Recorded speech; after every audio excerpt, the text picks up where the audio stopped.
आज का लेक्चर के लिए आप हेडिंग डाल दीजिए complex number revision and it's upgraded form. तो इसको हम लोग किस तरह से और बढ़ाते हैं, कैसे पढ़ते हैं, वो कंसेप्ट आपको समझना पड़ेगा। तो आज की क्लास आपको बहुत ही ध्यानपूर्वक देखनी होगी क्योंकि ये जेईई मेंस के लिए बहुत ही स्पेशल क्लास होगी। सभी बच्चे अपनी कॉपी में हेडिंग डालें, this is cube root of unity. सभी बच्चे अपनी कॉपी में हेडिंग डालें, क्यूब रूट ऑफ यूनिटी। तो बच्चों आप लोग ने कॉम्प्लेक्स नंबर पढ़ रखा है, तो this is the concept of cube root of unity. आज आप इसको समझने जा रहे हैं। This is exclusive for class for JEE Mains. This is exclusive class for JEE Mains. तो बच्चों ये एक एक्सक्लूसिव क्लास है फॉर जेईई मेंस के लिए। तो आज आप अपने कॉम्प्लेक्स नंबर का रिवीजन भी देखेंगे और मेंस में किस तरह के क्वेश्चंस आते हैं वो भी आपको आज देखने के लिए मिलेंगे।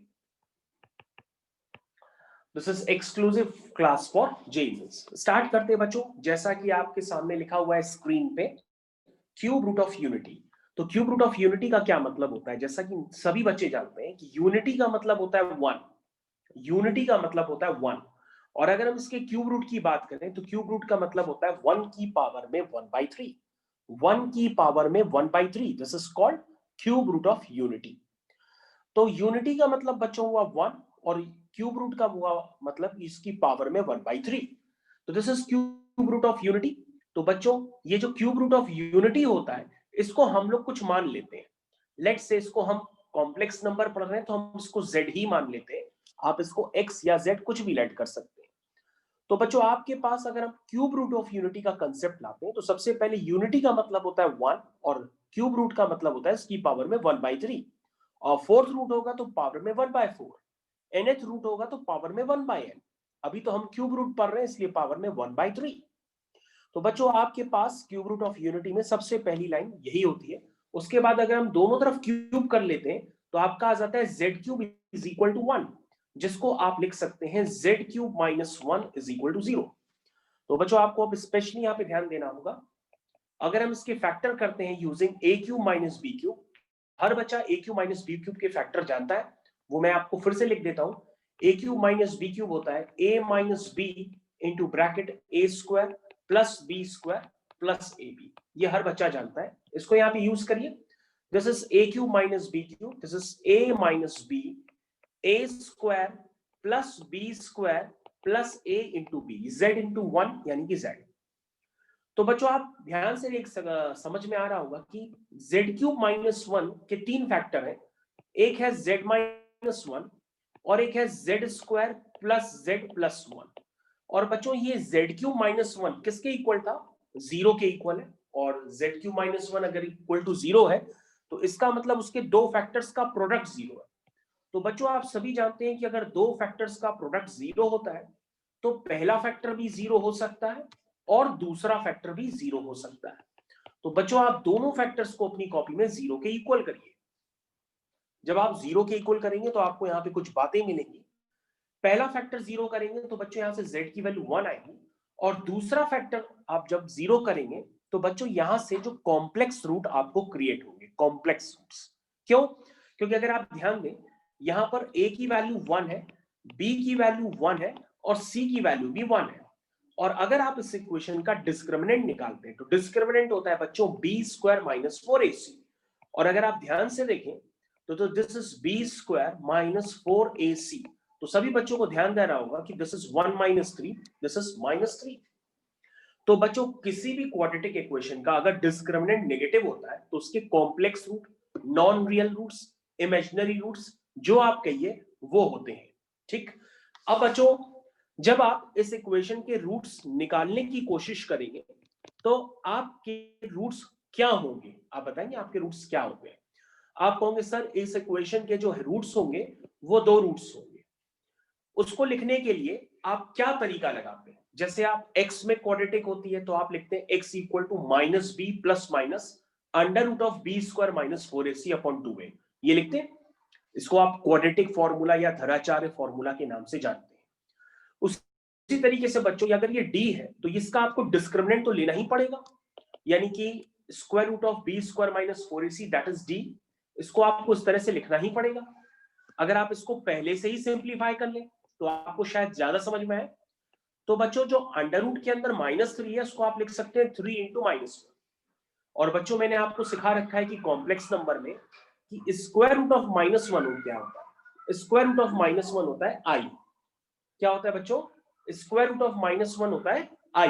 ये मैंने आपको कॉम्प्लेक्स नंबर के फर्स्ट लेक्चर में डिफाइन पहले से ही कर रखा है कि स्क्वायर रूट ऑफ -1 क्या होता है। Square root of -1 is i. सभी बच्चों को ये बात पहले से ही पता है।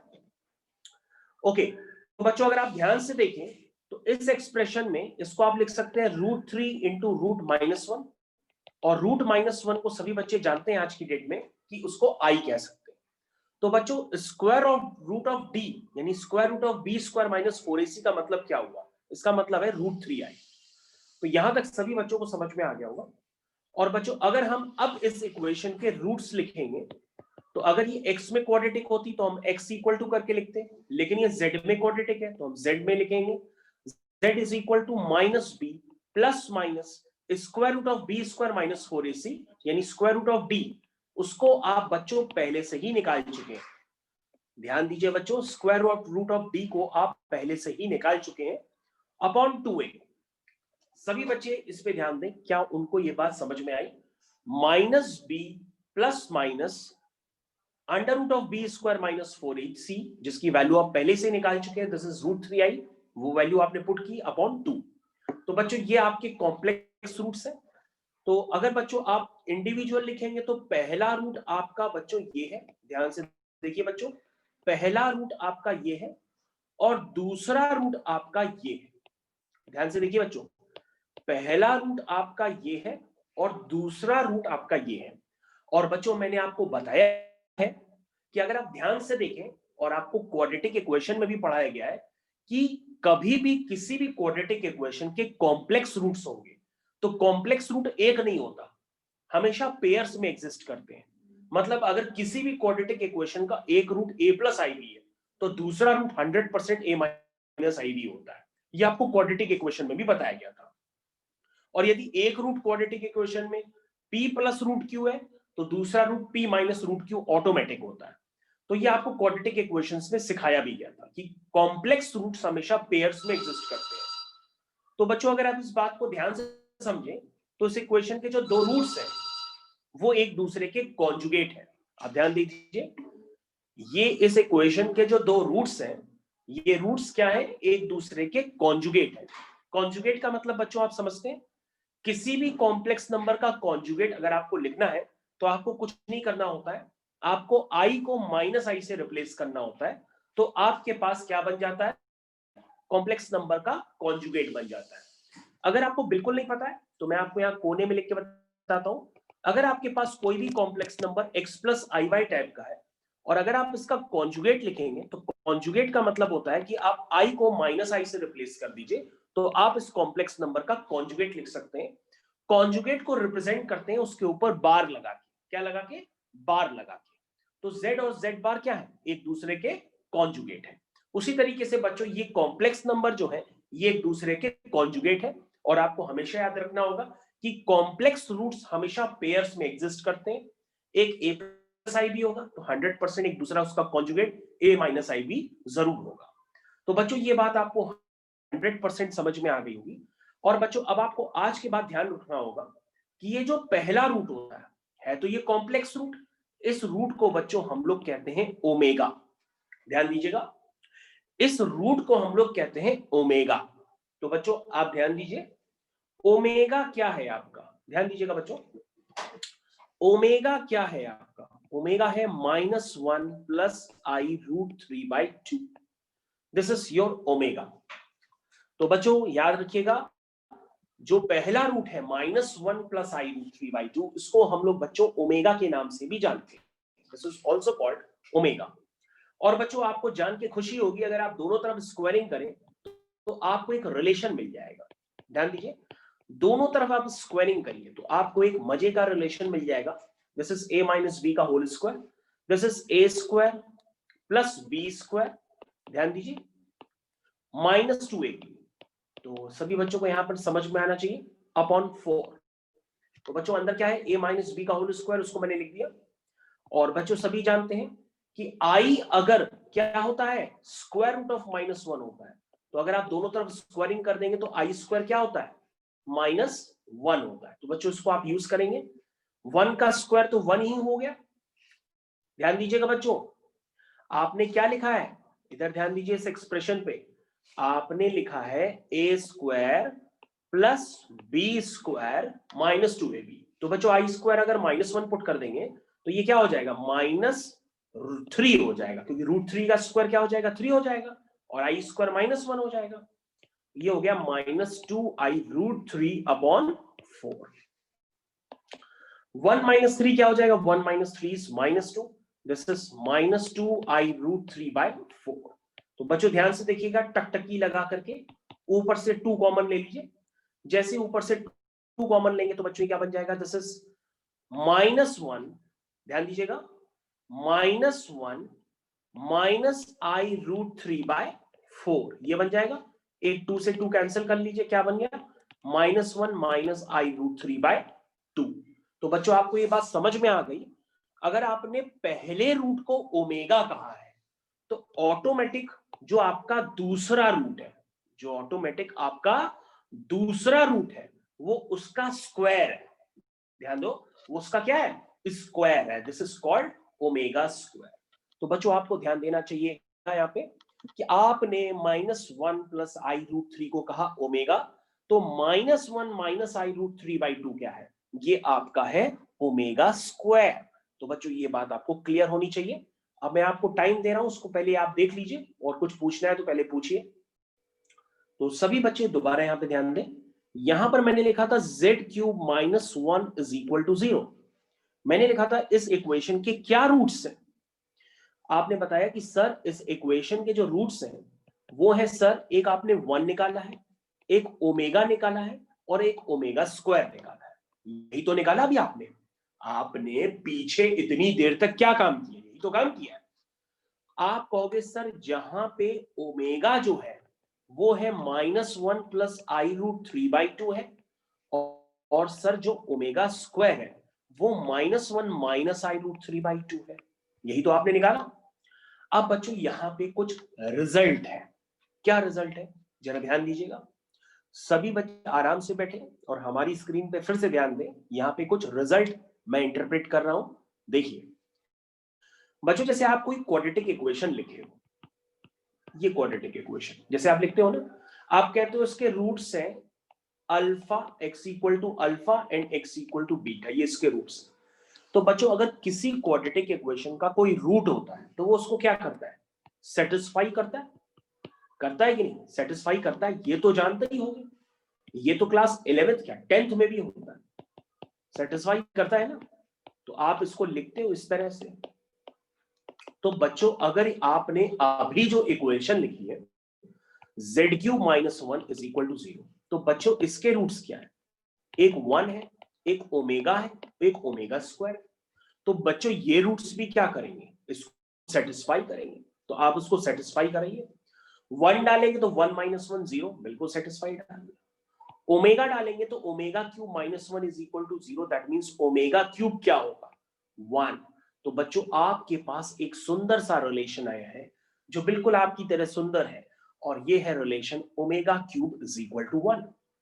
और अगर आप ध्यान दें बच्चों, अगर आप इस इक्वेशन में एक और रूट सेटिस्फाई कराएं तो वो क्या बनेगा, तुम कहोगे ओमेगा स्क्वायर का क्यूब - 1 = 0, दैट मींस ओमेगा की पावर 6 = 1। तो सर एक और रिलेशन बन गया, ओमेगा की पावर 6 = 1। तो हमने कहा बच्चों ऐसा होता है, ये हम अभी क्यूब रूट ऑफ यूनिटी के लिए पढ़ रहे हैं, लेकिन अगर हम इस बात को एक्सटेंड करते हैं तो आपको ऐसा ऑब्जर्वेशन मिलता है कि ओमेगा की पावर में अगर 3k टाइप का नंबर हो तो उसकी वैल्यू ही 1 होती है।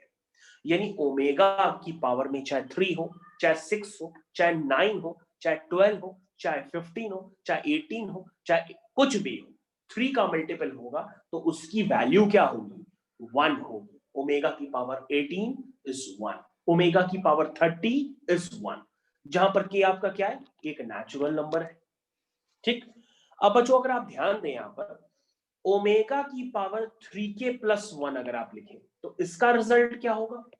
तुम कहोगे सर ओमेगा की पावर 3, इसको इस तरह से लिख सकते हैं, ओमेगा की पावर 3k क्या है? 1। तो बच्चों ओमेगा की पावर 3k+1 जो होगा वो ओमेगा ही होता है। ध्यान से देखिए, इस रिलेशंस को हम लोग आगे चल के यूज करेंगे, लेकिन अभी आपको समझना पड़ेगा कि अगर 3 से डिविजिबल है तो उसको डायरेक्टली आप 1 लिख लीजिए। 3 से डिविजिबल +1 रिमाइंडर आ रहा है तो आप उसको ओमेगा लिख लीजिए।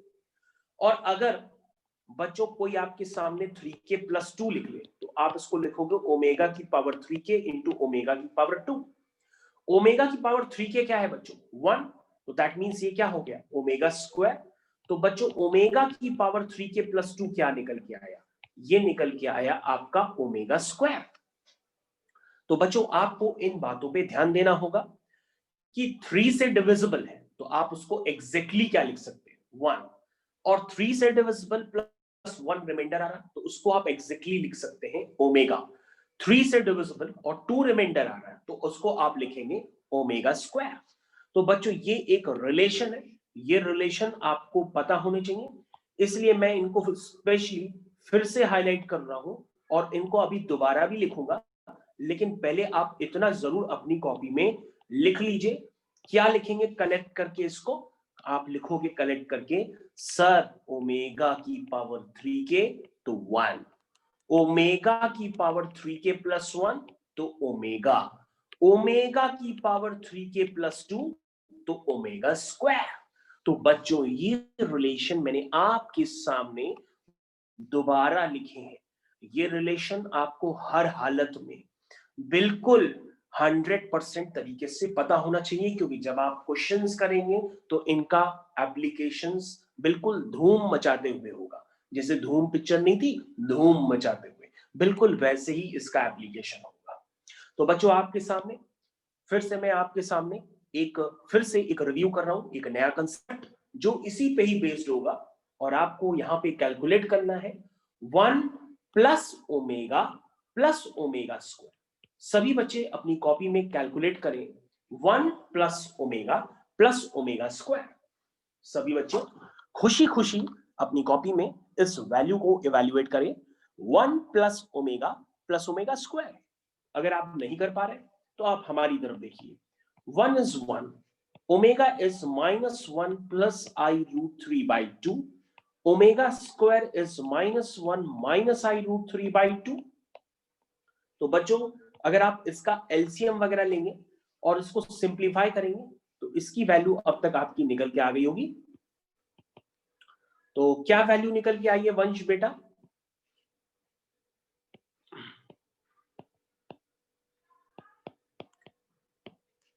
वंश बेटा क्या वैल्यू इसकी निकल के आई? सर सॉल्व कर रहा हूं। हाँ सॉल्व कर रहे हो, चलो ठीक है। तो इसकी वैल्यू अब तक ऋषि ने निकाल ली होगी, अगर ऋषि क्लास में होगा। तो कर रहे। क्या बात है, अभी तक कर रहे हो, ये तो बड़ी खुशी की बात है। देखो बच्चों I√3 से I√3 कैंसिल हो गया, -1 माइनस, हाँ यस, इसकी वैल्यू आती है 0। बहुत बढ़िया जवाब, सबसे पहला जवाब देने वाला बच्चा 0। ठीक, तो बच्चों आपको ये रिलेशन याद रखना होगा, 1 plus omega square is equal to 0। यानी इस रिलेशन को आप कई तरीके से यूज करेंगे। अगर आपको दिखा हुआ दिख जाए 1 प्लस ओमेगा तो आप उसको लिखेंगे माइनस ओमेगा स्क्वायर। कोई लिख दे 1 प्लस ओमेगा स्क्वायर तो आप उसको लिख देंगे माइनस ओमेगा। कोई लिख दे आपको ओमेगा प्लस ओमेगा स्क्वायर तो आप उसको रिड्यूस करके -1 लिख देंगे। लेकिन ये सारे रिलेशन आप कहां से रहे? 1 plus omega square is equal to 0। बड़ी गजब का रिलेशन है। यानी कि क्यूब रूट ऑफ यूनिटी में उसके 3 रूट्स थे, उनके तीनों रूट्स का सम क्या है? 0। 0, ध्यान दीजिए। सबसे पहले बच्चों अब हम आपको पोलर फॉर्म रिवाइज कराने जा रहे हैं। जब बच्चों आप छोटे थे तो मैंने आपको पोलर फॉर्म रिवाइज कराया था। अभी आप दोबारा छोटे हो गए तो मैं आपको फिर से पोलर फॉर्म रिवाइज करा रहा हूं। बच्चों मैंने आपको बताया था अगर कोई कॉम्प्लेक्स नंबर होता है x + iy होता है, तो बच्चों मैंने आपको क्या बताया था कि इस कॉम्प्लेक्स नंबर का मॉडुलस क्या होता है, वो होता है square root of x square plus Y square. ये मैंने आपको बहुत ही डिटेल में बताया था और इसके लिए मैंने आपको इसका एक रिप्रेजेंटेशन भी बताया था और मैंने बताया था जिस तरह से हम लोग कोऑर्डिनेट ज्योमेट्री में क्या बनाते हैं, कार्टेशियन प्लेन, उसी तरीके से हम लोग कॉम्प्लेक्स नंबर में जो प्लेन बनाते हैं उस प्लेन का नाम क्या है, आर्गंड प्लेन। क्या नाम है, आर्गंड प्लेन। नाम ऐसा है कि आप भूल ही नहीं सकते, आपको हंसी भी आ रही होगी, नाम है इसका आर्गंड प्लेन। तो बच्चों अब आप करेंगे अपने कॉम्प्लेक्स नंबर का रिप्रेजेंटेशन इस आर्गन प्लेन में। इस एक्सिस को कहते हैं रियल एक्सिस। तो आर्गन प्लेन में एक्स एक्सिस बन जाती है रियल एक्सिस और वाई एक्सिस बन जाती है इमेजिनरी एक्सिस। क्या कहते हैं इसको, इमेजिनरी एक्सिस। तो बच्चों अगर आपके पास कोई कॉम्प्लेक्स नंबर x प्लस आई वाई है तो उसको आप कैसे समझेंगे, आप कहेंगे सर सबसे पहले हम ओरिजिन से चलेंगे x unit towards real axis, क्योंकि इस कॉम्प्लेक्स नंबर का रियल पार्ट है x और इमेजिनरी पार्ट जो i के साथ होता है वो इमेजिनरी पार्ट होता है, दैट इज y। तो सर हमको एक कॉम्प्लेक्स नंबर ऑब्टेन्ड होगा z। क्या ऑब्टेन्ड होगा, एक कॉम्प्लेक्स नंबर z।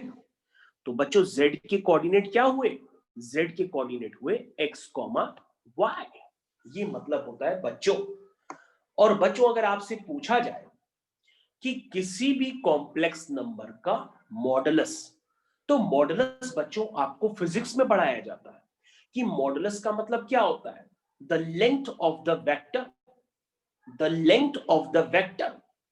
और अगर आपको फिजिक्स बिल्कुल ही नहीं याद है, पढ़ ही नहीं है फिजिक्स, तो मैंने आपको बताया था आपके सामने कभी भी mod of z1 minus z2 को लिख दे तो इसका मतलब क्या होता है, इसका मतलब होता है distance between z1 and z2। इसका मतलब क्या होता है, distance between z1 and z2। ये मैंने आपको बताया था कि नहीं बताया था।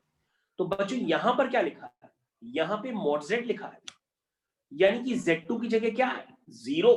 तो इसका मतलब क्या हुआ, इसका मतलब हुआ distance between z and origin, distance between z and origin। तो बच्चों z और origin के बीच की दूरी वही है आपका मॉडुलस ऑफ z। तो दूरी बच्चों वो कहां है, वो ये है जिसको मैंने अभी मार्क किया। इसी को हम लोग क्या कहते हैं, this is called modulus of z। कहोगे सर ये निकालना तो बहुत आसान है, क्यों, क्योंकि सर ये एक तरह से राइट एंगल ट्रायंगल का फॉर्मेशन होता है। और सर राइट एंगल ट्रायंगल तो बहुत ही मशहूर है।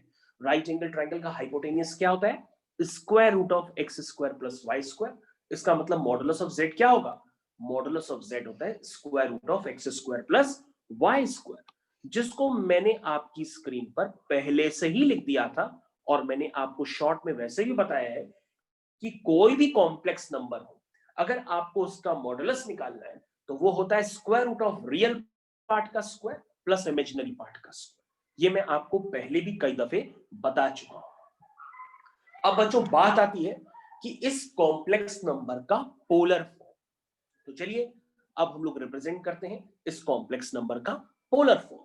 लेकिन उससे पहले आपके सामने अगर कोई पूछे वेयर इज जेड बार, अगर आपसे कोई पूछे वेयर इज जेड बार, तो जेड बार के लिए आपको क्या बताया गया है कि sir this is called conjugate of Z. और सर इसमें क्या करते हैं, आई को माइनस आई से रिप्लेस कर जाते हैं और आपका बच जाता है जेड बार। तो बच्चों अगर इस आर्गन प्लेन में आप जेड बार को दिखाएंगे तो कैसे दिखाएंगे, आप कहेंगे sir this is X comma minus Y. तो सर पहले एक्स चलेंगे और फिर नीचे की तरफ चलेंगे तो आपको sir X comma minus Y मिल जाएगा। क्या मिल जाएगा, एक्स कॉमा माइनस वाई। तो बच्चों अगर हम जेड बार का मॉडुलस लें तो वो कहां पर है, जेड बार का मॉडुलस, तो सर ये आपका जेड बार है। ध्यान से देखिए मैं जेड बार आपको दिखाने जा रहा हूं और जेड बार का मॉडुलस क्या है, ये है बच्चों जेड बार का मॉडुलस आपके सामने।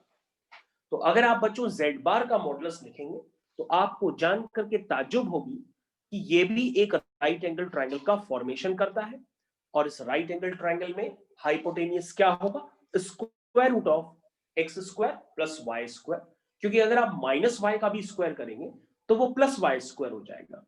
तो बच्चों जेड बार का मॉडुलस भी क्या होगा, square root of x square plus Y square. इसलिए बच्चों मैंने आपको बताया था कि चाहे आप जेड का मॉडुलस लिखिए चाहे जेड बार का मॉडुलस लिखिए, दोनों का रिजल्ट क्या होता है, सेम होता है। एज वेल एज जेड बार जो होता है वो जेड की मिरर इमेज होता है। ध्यान से देखिए, जेड बार जो होता है वो जेड की मिरर इमेज होता है।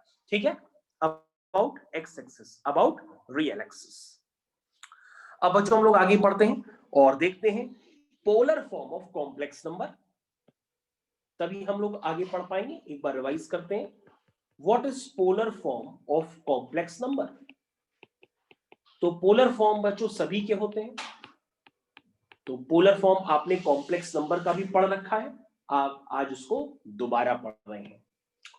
देखिए, अगर आपके पास कोई कॉम्प्लेक्स नंबर है x प्लस आई वाई, तो इसको अगर आप पोलर फॉर्म में कन्वर्ट करना चाहें तो इसको square root of x square plus Y square से मैंने बताया था मल्टीप्लाई और डिवाइड करते हैं। क्या करते हैं, मल्टीप्लाई और डिवाइड करते हैं। तो आपका बन जाता है square root of x square plus Y square into bracket x upon square root of x square plus Y square plus i times y upon square root of x square plus Y square. तो बच्चों अगर आप यहां पे ध्यान से देखें तो आपको कई और बातें भी समझ में आएंगी। यहां पर एक ट्रायंगल का फॉर्मेशन होता है, उस ट्रायंगल को हम लोग मोहब्बत में राइट एंगल ट्रायंगल कहते हैं। तो बच्चों ये आपका x है, ये y है, ये square root of x square plus Y square. तो बच्चों यहां पे ध्यान से देखिए, दिस एंगल इज अल्फा। तो बच्चों अगर आप इस ट्रायंगल में देखें, what is cos alpha, x upon square root of x square plus Y square, और what is sine alpha, y upon square root of x square plus Y square. तो बच्चों ये जो फॉर्म बना है इसी को हम लोग कहते हैं polar form of complex number. तो बच्चों ये जो फॉर्म होता है इसको हम लोग क्या कहते हैं, polar form of complex number. This is called complex number का पोलर फॉर्म। और जो बच्चों अल्फा होता है उसको हम लोग आर्ग्यूमेंट के नाम से जानते हैं। आर्ग्यूमेंट अगर आप समझना चाहें तो आप प्रॉपरली समझ सकते हैं आर्ग्यूमेंट क्या होता है। आप प्रॉपर ज्योमेट्री बनाइए, आपको ज्योमेट्री में साफ साफ दिखेगा where is complex number z। आइए, अभी मैंने आपको बताया था कि z कहां पर है, ये देखिए आपके सामने, मैंने ज्योमेट्री को दोबारा बनाया आपके लिए। z ये है, ठीक है, मॉडुलस ऑफ z ये है, ठीक है, ये मैंने आपको बताया था। z के कोऑर्डिनेट क्या होते हैं, x, y। तो बच्चों अगर आप अल्फा देखना चाहें तो अल्फा आपका कौन सा एंगल है, ये एंगल है जो x एक्सिस से मैंने एंटी क्लॉकवाइज डायरेक्शन में बनाया है। तो बच्चों ये अल्फा जो होता है ये वेरी करता चला जाता है, लेकिन आपको ये पता होना चाहिए इस अल्फा को हम लोग क्या कहते हैं, आर्ग्यूमेंट कहते हैं। क्या कहते हैं, आर्ग्यूमेंट। पूरे कॉम्प्लेक्स नंबर में ये जो एंगल होता है इसको हम लोग आर्ग्यूमेंट के नाम से बुलाते हैं, आर्ग्यूमेंट के नाम से बुलाते हैं, ठीक है। और अगर हम एक ट्रायंगल बना ले और ट्रायंगल बना करके इस आर्ग्यूमेंट को सबसे आसान तरीका बना ले निकालने का, तो सबसे आसान तरीका आपको समझ में आ रहा होगा क्या है कि इस ट्रायंगल में सीधा सीधा आप क्या निकाल लेंगे, tan अल्फा। क्या निकालेंगे, tan अल्फा। तो tan अल्फा क्या होता है, y बाय एक्स। तो अल्फा क्या होगा बच्चों, tan inverse y by x. अगर tan alpha y by x है तो अल्फा निकालने के लिए tan को जब हम उधर करते हैं तो वो उधर जाकर के tan इनवर्स के नाम से बोला जाता है, वो tan इनवर्स हो जाता है। ये आप क्लास 12th में सीखेंगे, इसको हम लोग tan इनवर्स के नाम से जानते हैं। तो अल्फा उधर जाकर के tan inverse y by x हो जाता है। तो बच्चों इस तरह से हम लोग अल्फा निकालते हैं, अल्फा आपको क्लियर होना चाहिए। अब कॉम्प्लेक्स नंबर अगर अपनी पोजीशन बदलता रहेगा तो इसका नेचर बदलता चला जाएगा। देखिए कैसे बदल रहा है, कॉम्प्लेक्स नंबर z वो यहां पे भी हो सकता है सेकंड क्वाड्रेंट में, थर्ड क्वाड्रेंट में भी हो सकता है, फोर्थ क्वाड्रेंट में भी हो सकता है। तो अल्फा बच्चों किस तरह से आपको लिखना होता है वो समझिए। तो बच्चों अगर आप ये वाला एंगल अब लिखना चाहें तो सेकंड क्वाड्रेंट में आपको जाना पड़ेगा। तो सेकंड क्वाड्रेंट में ये वाला एंगल आपको देखना पड़ेगा, यही इसका आर्ग्यूमेंट होगा। तो आर्ग्यूमेंट ये जो कितना होगा, कोई बच्चा बता सकता है ये आर्ग्यूमेंट कितना होगा?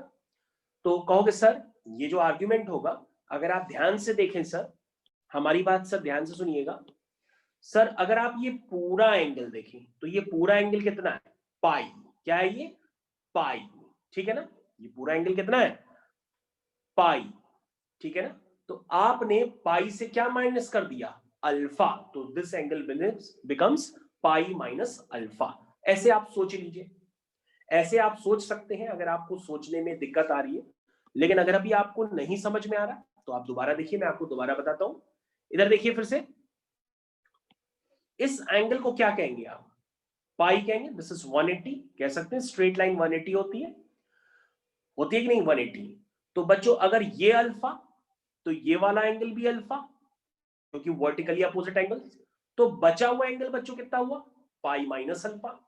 तो अगर आपको नहीं समझ में आया तो आप ऐसे समझ लीजिए, और भी कई तरीके होते हैं, आपको एएसटीसी ट्रिग्नोमेट्री में बताई गई है।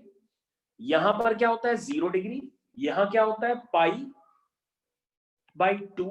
यहां होता है पाई, यहां होता है 3 पाई बाई 2, और यहां होता है 2 पाई। ये तो आपको ट्रिग्नोमेट्री में जरूर पढ़ाया गया है। तो सेकेंड क्वाड्रेंट में बच्चों क्या होगा?